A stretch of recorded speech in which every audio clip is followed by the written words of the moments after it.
Capítulo 4. Jnana Yoga, o conhecimento espiritual. O homem pode libertar-se da ilusão do eu pessoal e alcançar a união com a essência divina pelo conhecimento interno de si próprio, isto é, pela iluminação interior. Esta força aumenta com a prática quando se cumpre o dever com abnegação. Continuou a falar Krishna.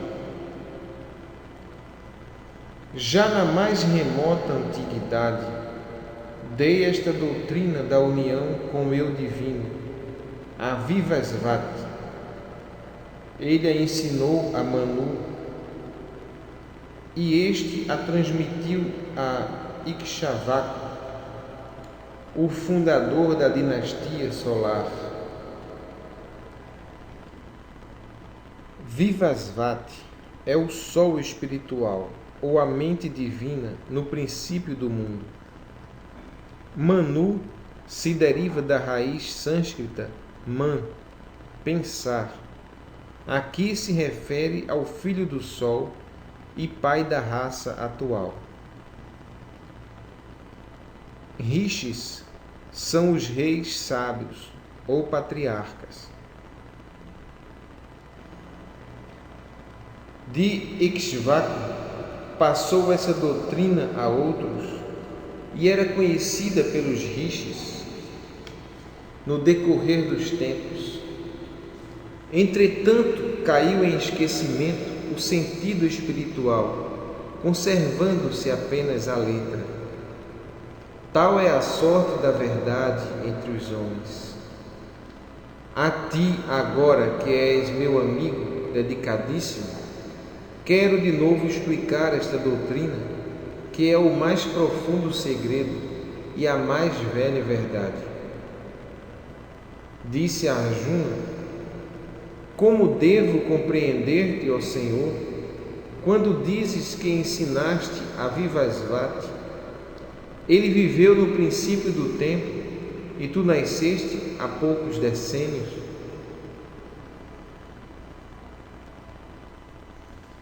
Compare-se o Evangelho segundo São João, capítulo 8, versículos 57 e 58. Disseram-lhe os judeus: ainda não tens 50 anos e viste Abraão? Disse-lhe Jesus: em verdade vos digo que antes que Abraão fosse feito, eu sou. Respondeu Krishna, o Verbo divino: muitos foram já os meus nascimentos, e muitos também foram os teus, ó Arjuna. Eu sou consciente deles todos, mas tu não o és. Escuta esse mistério. Eu sou superior a nascimento, sou inato e eterno, sou o Senhor de todas as criaturas, pois tudo emana de mim, mas também nasço gerado por meu próprio poder.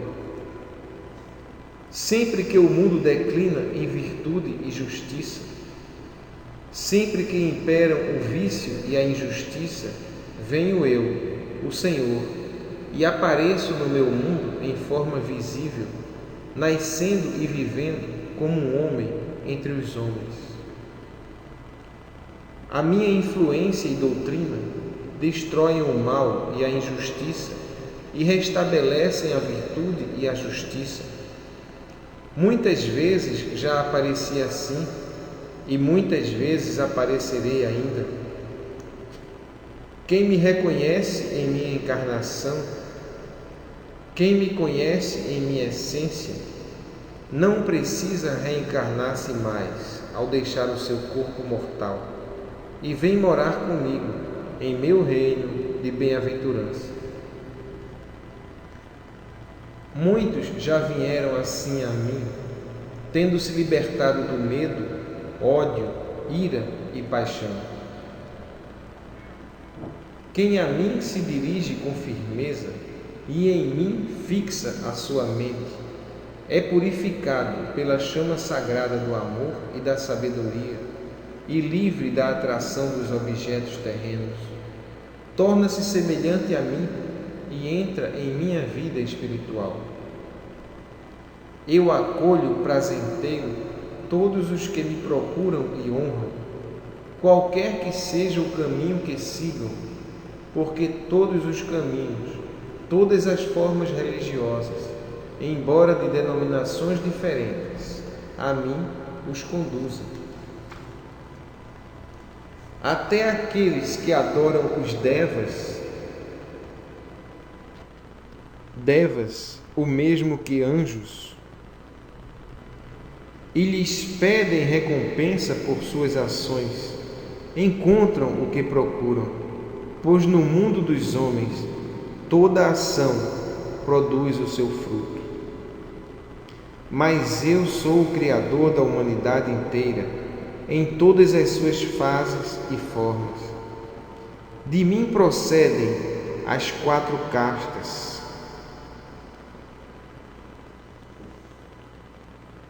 As 4 castas que representam as 4 classes de atividade humana são os brahmanes, sábios, os kshatriyas, guerreiros, os vaisyas, comerciantes, e os sudras, operários.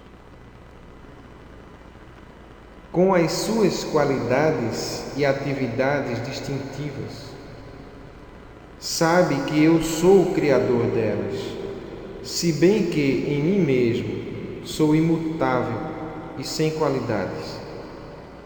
Em minha essência, sou livre dos efeitos das ações e não tenho desejo nenhum de obter recompensas ou gozar os frutos das minhas obras, pois essas coisas são produzidas por meu poder e não têm influência sobre mim. Em verdade, digo-te que quem é capaz de achar a solução desse enigma e me percebe como eu sou em minha essência, fica livre dos efeitos das ações. Os sábios antigos que conheceram esta verdade praticavam ações sem esperar recompensa e assim alcançaram a liberdade. Segue também tu o seu exemplo. Poderás dizer que às vezes até os sábios não podem definir o que é a ação e o que é a inação. Eu te explicarei e te ensinarei em que consiste a ação que te libertará do mal e te tornará livre. É preciso distinguir estas 3 coisas: ação, isto é, reta ação, inação ou abstenção e má ação. É difícil discernir-se o caminho da ação. Quem se adiantou de tal maneira que é capaz de ver a ação na inação e inação na ação, pertence aos sábios de sua raça e permanece em harmonia enquanto pratica ações. As suas obras são livres dos vínculos de esperanças egoístas e sua atividade é purificada das espumas dos desejos pela chama da sabedoria. Tal homem merece o nome de sábio. Tendo renunciado aos frutos das suas ações, está sempre contente e confia na força divina do seu interior. E assim está em inação, ainda que trabalhe, porque não age para a sua pessoa, mas deixa agir por si a força divina. Não espera lucro, não receia perda, de nada depende e conserva os seus sentidos sob o domínio da razão. Assim é senhor do seu sentir e pensar, um rei poderoso no reino interior da alma. Está contente sempre com tudo o que o dia lhe oferece. Não se deixa alterar por ventura, nem por desventura.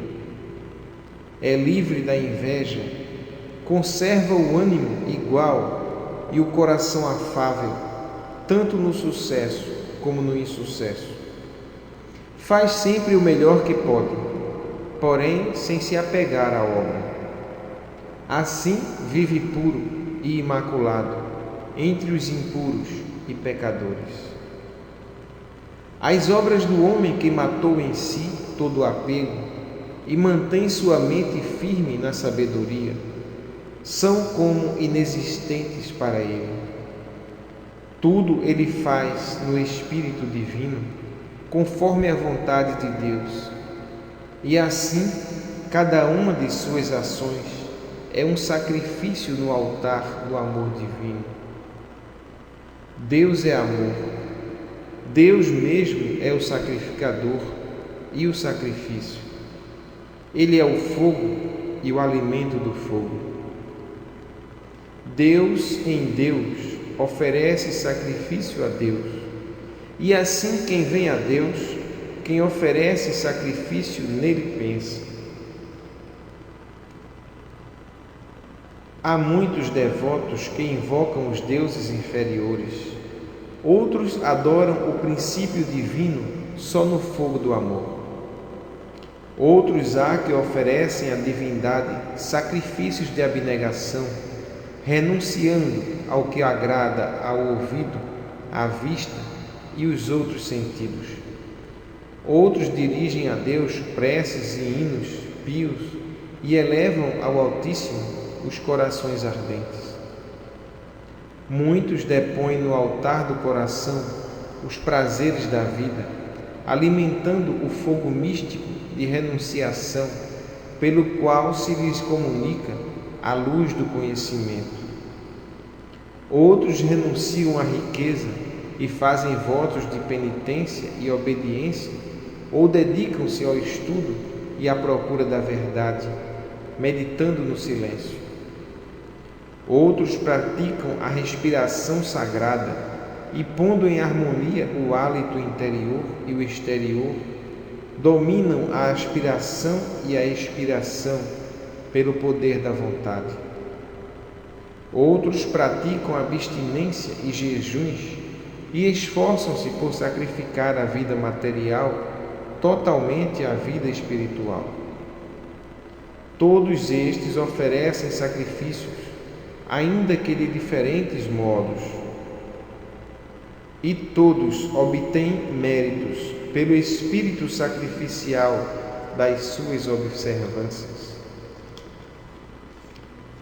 Há muita virtude e mérito na moderação e no domínio de si mesmo. E esta é a causa por que os sacrificadores se aproximam de mim. Sim, aqueles que se alimentam espiritualmente com a parte espiritual do sacrifício que a Deus oferece, entram em união com Deus. Mas quem nenhum sacrifício oferece, não acha mérito neste mundo, nem no outro. Assim vês que há muitas formas de sacrifício e adoração, ó Arjuna. Se compreenderes isto, chegarás a ser livre de erros. Melhor, porém, do que o sacrifício de objetos e coisas, é o sacrifício oferecido pelo saber. O saber, ou conhecimento perfeito em si mesmo, é o coroamento de todas as ações.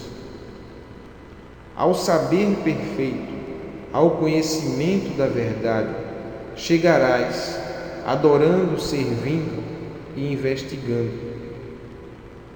Os sábios que possuem a sabedoria interior estão prontos a ajudar aqueles que procuram a verdade.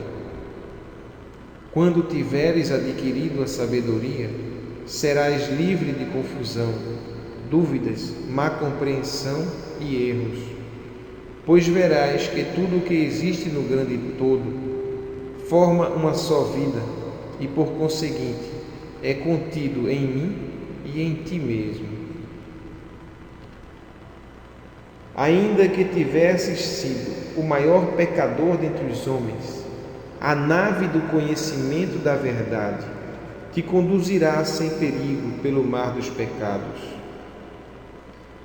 Como a chama reduz a lenha a cinzas e o vento dispersa estas, assim a verdade converte em cinzas o resultado das más ações que cometeste em ignorância e erro. Não há no mundo outro agente de purificação igual à chama da verdade espiritual. Quem a conhece, quem a ela se dedica, será purificado das manchas da personalidade e achará o seu eu real. O conhecimento da verdade é dado àquele que vive na força da fé e domina o eu pessoal e as impressões dos sentidos. Quem atingiu este conhecimento e esta sabedoria entra na paz suprema do Nirvana. Mas o ignorante e o descrente não podem achar nem o começo do caminho que a paz conduz. Sem fé não é possível felicidade e paz, nem neste mundo, nem em outros. Livre dos vínculos das ações, é o homem que, mediante o conhecimento espiritual, cortou os nós que o ligavam aos frutos das ações e cujas dúvidas e ilusões todas ficaram destruídas pela luz do saber. Levanta-te, pois, em teu poder, ó príncipe, e empunha a espada refulgente do conhecimento espiritual e corta todos os vínculos das dúvidas e ilusões que prendem o teu coração e a tua mente. Eleva a mim a tua alma e executa a ação que te é determinada.